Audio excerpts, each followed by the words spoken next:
പാലാ നഗരസഭയുടെ കീഴിലുള്ള Kottaramattam bus stand DYFI ജില്ലാ സമ്മേളനത്തിന് വിട്ടുകൊടുക്കാനുള്ള തീരുമാനത്തെ ചൊല്ലി കൗൺസിൽ യോഗത്തിൽ വാഗ്വാദം. കൗൺസിൽ യോഗത്തിൽ വിഷയം ചർച്ച ചെയ്തപ്പോൾ കോൺഗ്രസിന്റെ കൗൺസിലർമാർ എതിർപ്പ് പ്രകടിപ്പിച്ചു.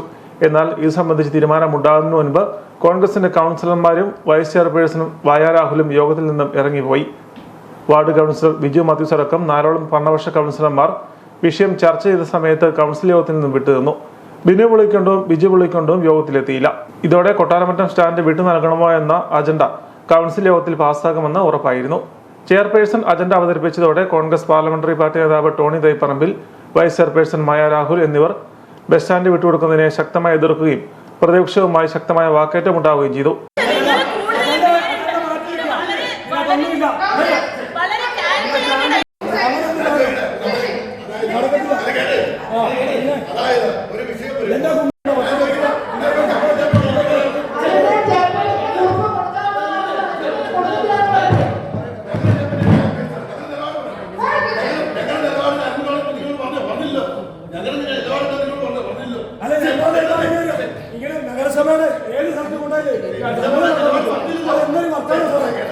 എന്നാൽ കൗൺസിലിൽ അജണ്ട ബാക്കി നിൽക്കെ തന്നെ കോൺഗ്രസ് കൗൺസിലർമാർ ബഹളം വെച്ച് കൗൺസിൽ യോഗം വാക്കൌട്ട് ചെയ്ത് വെളിയിൽ പോയി.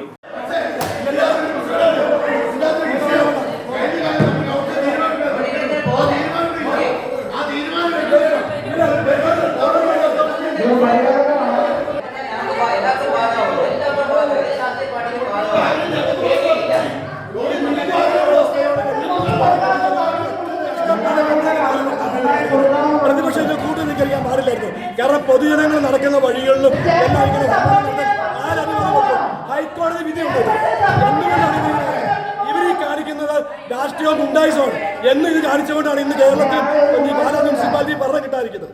മേലിൽ ഒരു പാർട്ടിക്കും സമ്മേളനം നടത്താൻ ബസ് സ്റ്റാൻഡ് നൽകുന്നില്ല എന്ന് തീരുമാനമെടുക്കണമെന്ന് പ്രതിപക്ഷ നേതാവ് ബിജു പാലപ്പടവൻ ആവശ്യപ്പെട്ടെങ്കിലും അതൊരു മറ്റൊരു കൗൺസിൽ യോഗത്തിൽ അജണ്ടയായി വെച്ച് അംഗീകരിക്കാമെന്ന് ചെയർപേഴ്സൺ ദിയ ബിനു തീരുമാനമറിയിച്ചു. ബസ് സ്റ്റാൻഡ് വിട്ടുകൊടുക്കുന്നതിൽ എതിർപ്പുള്ള അംഗങ്ങൾ ഇറങ്ങിപ്പോവുകയും ചെയ്തതോടെ വോട്ടിംഗിലൂടെ സ്റ്റാൻഡ് വിട്ടുകൊടുക്കുക സംബന്ധിച്ച് തീരുമാനമെടുക്കണമെന്ന പ്രതിപക്ഷ ആവശ്യം ചെയർപേഴ്സൺ അംഗീകരിക്കുകയായിരുന്നു. കോൺഗ്രസ് കൗൺസിലർമാർ വാക്കൌട്ട് നടത്തുകയും സ്വതന്ത്ര കൂട്ടായ്മയിൽ 2 അംഗങ്ങൾ പങ്കെടുക്കാതിരിക്കുകയും ചെയ്തതിലൂടെ കേരള കോൺഗ്രസ് ജോസഫ് ഗ്രൂപ്പ് അംഗങ്ങളായ ബിജു വരിക്കാനി, സിജി ടോണി, KDP അംഗം പ്രിൻസിസ് എണ്ണി എന്നിവർ വിയോജനക്കുറിപ്പ് രേഖപ്പെടുത്തി. ഭരണപക്ഷ അംഗങ്ങൾ പലരും വിട്ടുനിന്നതോടെ പ്രതിപക്ഷത്തിന്റെ ഭൂരിപക്ഷത്തിൽ ബസ് സ്റ്റാൻഡ് വിട്ടുകൊടുക്കാൻ തീരുമാനമായി. സ്റ്റാൻഡ് വിട്ടുകൊടുക്കുന്നതിനുള്ള അജണ്ട പാസ്സായതറിഞ്ഞ ശേഷമാണ് കൊട്ടാരമറ്റം വാർഡ് കൗൺസിലർ ബിജു മാത്യൂസ് യോഗത്തിലെത്തിയത്. ബസ് സ്റ്റാൻഡ് വിട്ടുകൊടുക്കുന്നതിൽ തനിക്ക് എതിർപ്പുണ്ടെന്ന് പറഞ്ഞെങ്കിലും ആ അജണ്ട കഴിഞ്ഞു പോയതായി ചെയർപേഴ്സൺ അറിയിച്ചു. പതിവ് പോലെ കോൺഗ്രസ് അംഗങ്ങൾ സ്വതന്ത്ര കൂട്ടായ്മയ്ക്കെതിരെ ആരോപണം ഉന്നയിച്ചു. ഇവിടെ നടന്നത് ശരിക്കും പറഞ്ഞാൽ സഖാവ് ലാലിച്ചനുമായി ചേർന്നുകൊണ്ട് UDF മുന്നണിയെ വഞ്ചിക്കുന്ന തരമാണ് ഇപ്പോൾ ഇവിടെ ബിനു പുളിക്കണ്ടം എന്ന് പറയുന്ന ആളും അദ്ദേഹത്തിൻ്റെ സഹോദരനും ചെയ്തത്. ഇത് തികച്ചും ശരിക്കും പറഞ്ഞാൽ നമുക്ക് ബുദ്ധിമുട്ടുണ്ടാകുന്ന രീതിയിലായിപ്പോയി. കോൺഗ്രസ് പാർട്ടി, ഇവിടെ കോൺഗ്രസ് പാർട്ടിയുടെ നേതാവായ UDF നിയോജക ചെയർമാൻ അദ്ദേഹം ഇവിടെ ഒരു പ്രസ്താവന ഇറക്കിയിരുന്നു. ഈ DYFI നടത്തുന്ന ഈ പന്തൽ, അത് സമ്മേളനം നടത്തുന്നത് ശരിയല്ല, ഈ സ്ഥലങ്ങളിൽ നടത്താൻ പാടില്ലെന്ന് പറഞ്ഞുകൊണ്ട് പുള്ളി ഒരു പ്രസ്താവന ഇറക്കി. അതിനെ അവഹേളിക്കുന്ന രീതിയിലുള്ള പ്രവർത്തനം ഇന്ന് കോറം തികയായിരുന്നു. 2 പേരും കൂടെ വന്നിരുന്ന കോറം തികയായിരുന്നു. ആ കോറം തികയായിരിക്കാനും മറ്റു കാര്യങ്ങളുമാണ് ഇവർ മുന്നോട്ട് പോകുക. അതുപോലെ ഇന്നത്തെ അജണ്ടയ്ക്ക് അത് പ്രത്യേകം എഴുതിയിട്ടുണ്ട്, ഇത് കൊടുക്കുന്നത് കുഴപ്പമില്ല എന്ന് പറഞ്ഞു. ആ എഴുതി കൊടുത്ത ഉദ്യോഗസ്ഥൻ ആരാണ്, ആ ഉദ്യോഗസ്ഥന്റെ പുറകിൽ ആരാണ്, അത് തന്നെ മനസ്സിലാക്കുമ്പോൾ അറിയാം ഇതിനകത്ത് ശ്രീ ബിനു പുളിക്കണ്ടത്തിന്റെ ഇതിന്റെ പുറകിലുള്ള ആരാണെന്ന്. അതുകൊണ്ട് തീർച്ചയായിട്ടും ഇതുപോലുള്ള നിരൂപണമായ പ്രവർത്തനമായി മുന്നോട്ട് പോകുന്നതുകൊണ്ട് ഞങ്ങൾക്ക് ഈ പിന്തുണ ഞങ്ങൾ പിൻവലിക്കാൻ ഞങ്ങളുടെ നേതാക്കന്മാരോട് സംസാരിച്ച് എത്രയും പെട്ടെന്ന് പിൻവലിച്ച് പ്രതിപക്ഷത്തിരുന്നുകൊണ്ട് ആർജവമുള്ള ഒരു പ്രതിപക്ഷമായി മാറാൻ വേണ്ടി ഞങ്ങൾ ശ്രമിക്കുന്നതാണ്.